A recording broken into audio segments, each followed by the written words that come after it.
Hi guys, I'm back up here with another daily motivational message for the collective. Remember, all messages are not for all, they're for some.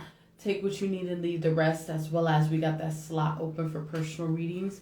If you feel guided or interested in purchasing one of those, you know what to do. DM me, we can get you set up. Come fuck with your girl, okay? As well as drop a comment down below. No, I just said that. Let's share these vids, man. Let's get this divine knowledge out here for the collective so we all can get on one accord, okay? So I got a channel message for the collective for the overall, semi-overall message here. And I got some notes, some key things I wrote down on my handy-dandy sticky pad. And then we got a message out of the Napoleon. Who is this?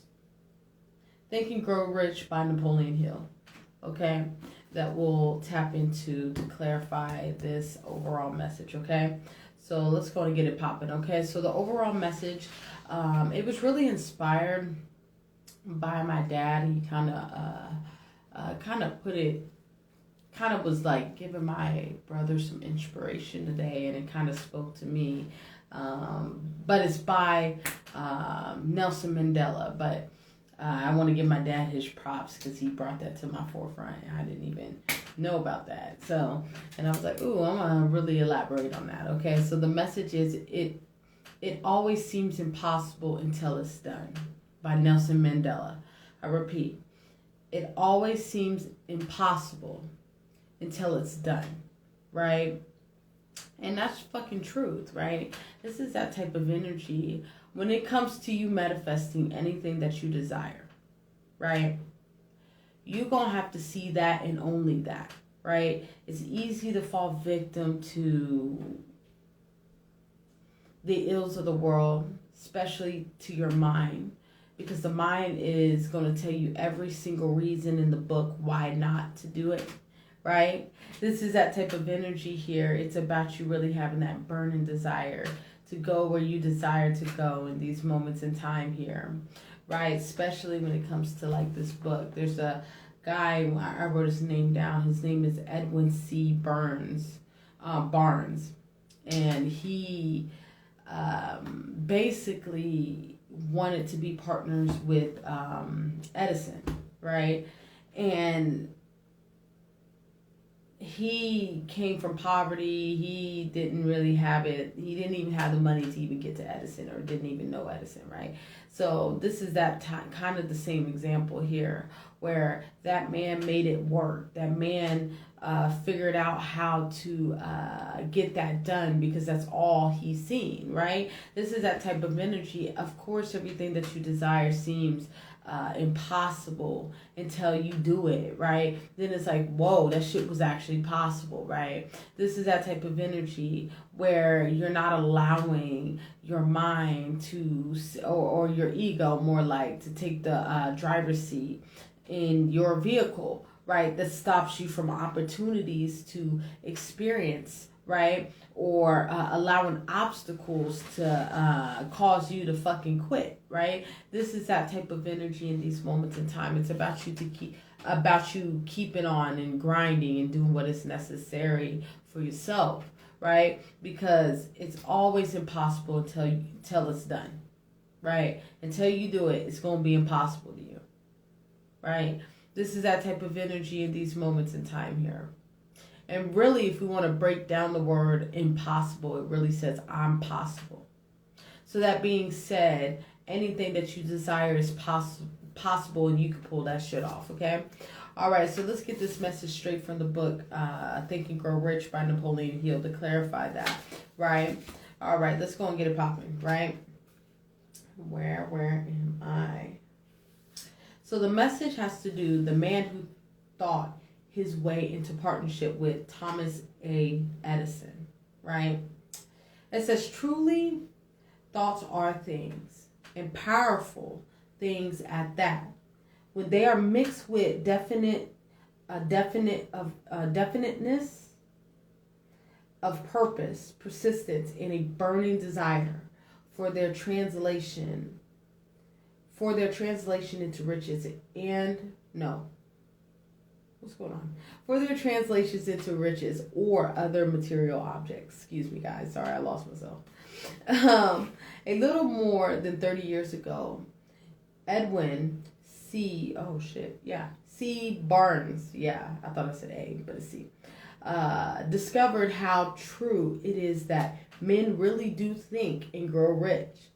His discovery did not come about at one setting. It came little by little, beginning with a burning desire to become a business associate of the great Edison. One of the chief characteristics of Barnes, I believe that's his last name, desire was that it was definite. He wanted to work with Edison, not for him. Observe carefully. Hold on, not for him. Observe carefully the description of how he went about translating his desire into reality. And you will have a better understanding of the 13 principles which leads to riches, right? When this desire or impulse of thought first flashed into his mind, he was in no position to act upon it. Two difficulties stood in his way. He did not know Mr. Edison, and he did not have enough money to pay his railroad fare to Orange, New Jersey. These difficulties were significant to have discouraged the majority of men from making any attempt to carry out the desire. Which, before we go on, let's speak about that, which is true. This is showing that this man, despite what his odds were, because, we've been talking about, before you even commit to something, you're going to have to understand your disadvantages. You're going to have to understand that there's going to be adversity. There's going to be all these different things, right? That's going to try to pull you away from your prayer, right? And he's really showing us within this book so far that how all his odds were set against him. But regardless of what it was, he truly believed that it was possible. He went for what he wanted, right? So that being said, it was quote unquote, society would say impossible to meet that goal, right? And it's impossible until someone actually does it, right? So the point of this whole reading is you actually making that impossible into something possible, really achieving the impossible in so many words. Okay, all right, let's keep moving forward. But his was no ordinary desire. He was so determined to find a way to carry out his desire that he finally decided to travel by blind baggage rather than be defeated. Okay? To the uninitiated, this means that he went to East Orange on a freight train. He presented himself at Mr. Edison's laboratory and announced he had come to go into business with the investor. In speaking of the first meeting between Barnes and Edison, years later, Mr. Edison said, he stood there before me looking like an ordinary tramp. Okay, Trump. Okay. Is that Trump? Yeah, Trump. But there was something in the expression of his face which conveyed the impression that he was determined to get what he had come after, right? I have learned from years of experience with men that when a man really desires a thing so deeply that he is willing to stake his entire future on a single turn of the will in order to get it, he is sure to win, right? So what it's saying in these moments in time here within this book so far is that you have to remain in your prayer. So the moment that you say that you're going to do something, that's all you see, right? And as you can see with Edwin, is his name Edwin? What is his name? Edwin, yeah. He wasn't taking no for an answer, right? This is that type of energy, understanding that you can create any life that you desire, but it's about you staying in your prayer. Because, you know, it's easy to manifest shit, right? It's hard to maintain shit, right? That is like 100% facts, bro. This is that type of energy here. It's hard to remain in that sweet spot. It's hard to remain in our quote-unquote prayer when it comes to trying to pull something into the physical reality.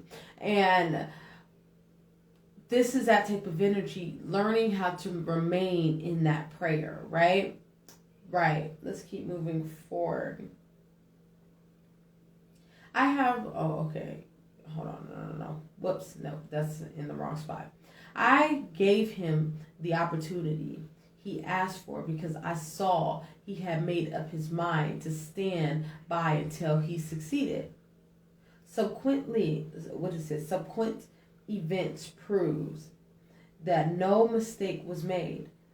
Just what young Barnes, whatever his last name is, said to Mr. Edison on that occasion was far less important than that which he thought. Edison himself said so. It could not have been the young man's appearance which got him his start in the Edison office, for that was definitely against him. It was what he thought that counted. Yes. If the significance of that statement could be conveyed to every person who is reading it, there would be no need for the remainder of this book. Barnes did not get his partnership with Edison on the first interview. Hence, which we know that. Usually when it comes to going with what we're desiring, right? Going for the impossible, right? Is you're going to go through a lot of failure while getting to that promised land, while getting to striving for success of whatever you're trying to do or whatever you're trying to get, right? You're going to fall on your face multiple times, right? Until that shit unlocks, right? This is that type of energy within this chapter. It's really showing how you're going to have to work for yours, right? Kind of like that reading I just put up probably like 30 minutes ago about no one's coming to save you. God's here to show you, right? In this case,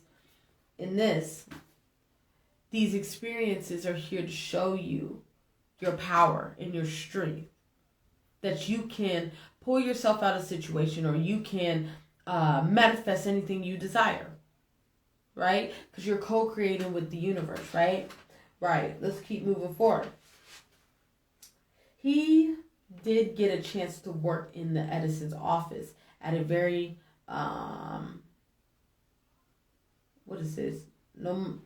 minimal wage doing, right? Nominal wage doing work that was unimportant to Edison, but most important to Burns because it gave him an opportunity to display his merchandise where his intended partner could see it. Months went by. Apparently nothing happened to bring the converted gold, which Burns had set up in his mind as this definite major purpose. Okay? But something important has happened in Burns' mind. He was constantly intensifying his desire to become the business associate of Edison. Yeah, that's a beautiful energy here, because you know what this is? This is the ability to use mind and emotion, mind and heart, bringing them together, feeling some type of way. So that being said, not only was Edwin speaking this shit into existence, thinking this shit into existence, he was feeling this shit into existence. And sometimes the major tool when it comes to manifestation, achieving that impossible, is the fact that, how did that get in here? That emotion, that burning desire to get it done. That's what's going to get it done, right? Right. Let's keep moving forward so we can hurry up and wrap up, y'all, because we got a little bit in here. We just got a couple more pages. Where am I at? Did I just turn the wrong thing? No. He was constantly intensifying his desire to become the business associate of Edison. Physiologist? Psychologist? Oh my God. Psychiatrist. Yeah. Have correctly said that when one is truly ready for a thing, it puts in its appearance. Burns was ready for a business association with Edison. Moreover, he was determined to remain ready until he got that which he was seeking. He did not say to himself, "Ah, well, what's the use? I guess I'll change my mind and try for a salesman's job." But he did say, "I came here to go into business with Edison, and I'll accomplish this end. Okay, accomplish this end if it takes the remaining of my life." He meant it. What a different story men would have to tell if only they have adopted a definite purpose and stand by that purpose until it had time to become an all-consuming obsession. This is what David Goggins talked about in some of his,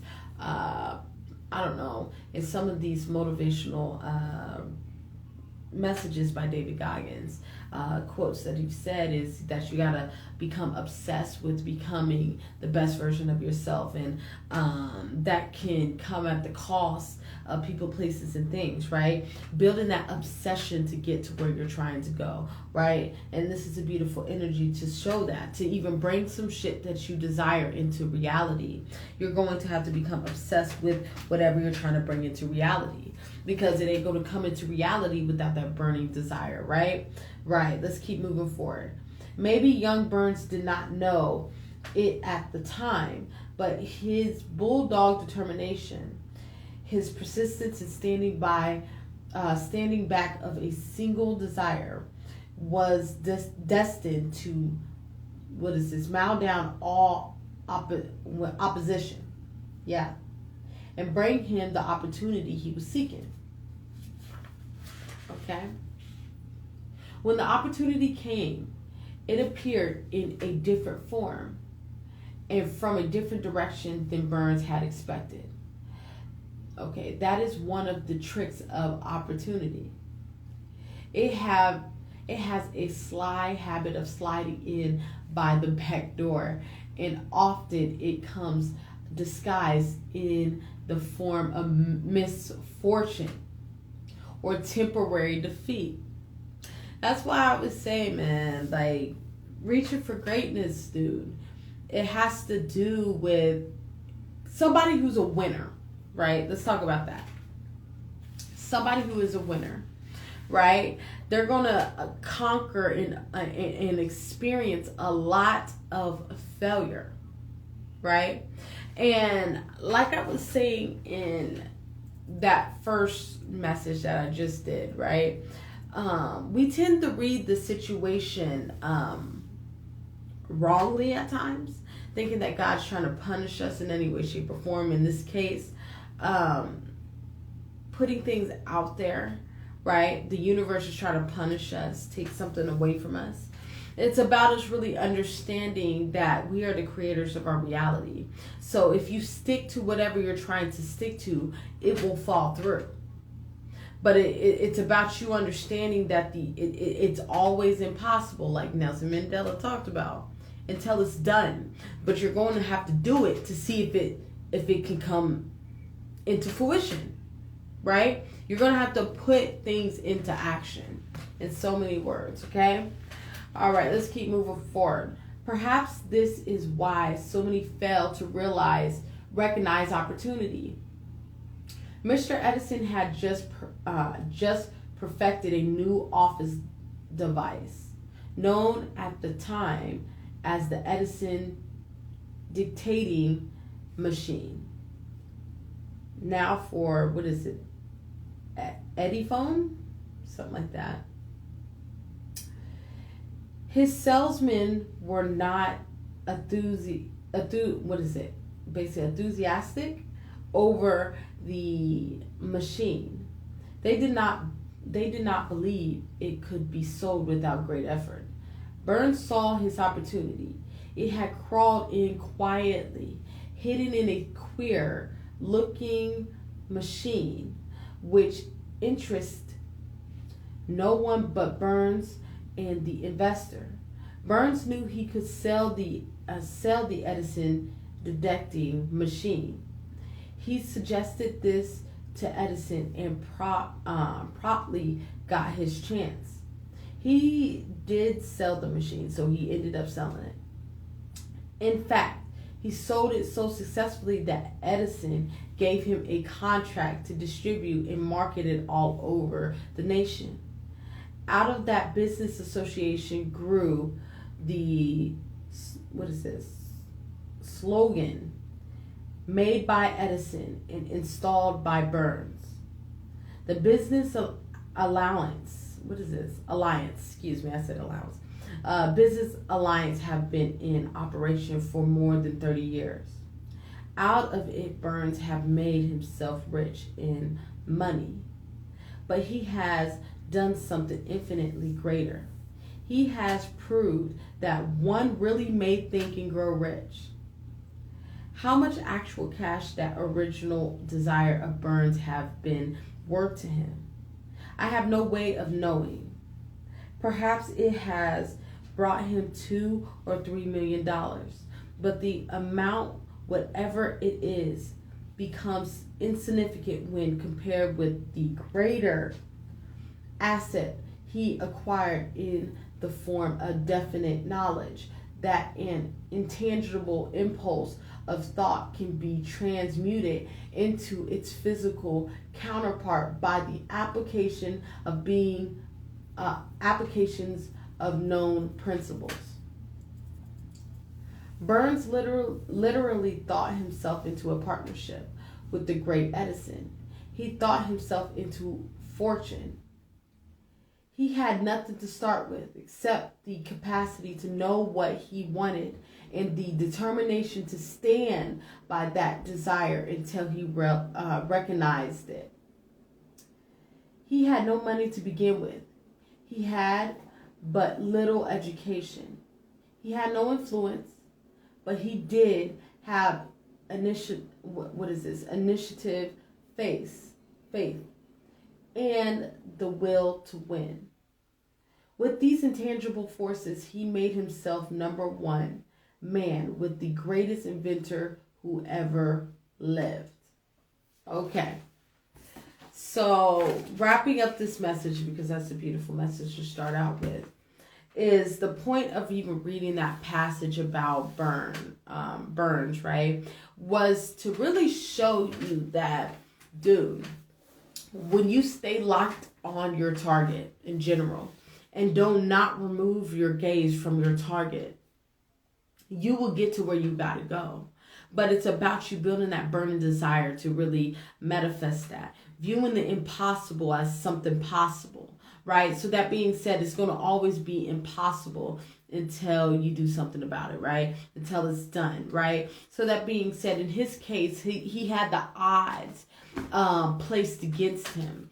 and he still achieved that partnership with Edison. He created that partnership with Edison for business, right? And he thought that shit through. That's all he's seen, right? So he didn't sway from that desire, right? Even though adversity and misfortune may have showed up in his life, or constant attempts to create this dream this quote unquote dream coming true, and fallen into multiple experiences of failure, right? Because this is that type of energy. When it comes to winners, you experience failure, right? But the thing is, you don't stay there, right? That's the difference between a loser and a winner, right? This is that type of energy where Burns was coming, being an example and letting us know within this book is, if you remain in your prayer and not allow the circumstances of the world to take you out of your prayer, you will manifest your prayer. All right? All right, I think I'm going to leave it there. But remember, all messages are not for all. They're for some. Take what you need and leave the rest, as well as we got that slot open for personal readings. If you feel guided or interested in purchasing one of those, you know what to do. DM me. We can get you set up. Come fuck with your girl, okay? As well as drop a comment down below. Let me hear from you guys to start the discussion. As well as just going to share these vids, man, so we can get this divine knowledge out here for the collective, so we all can get on one accord, okay? I want you guys to have a good day, and bye-bye.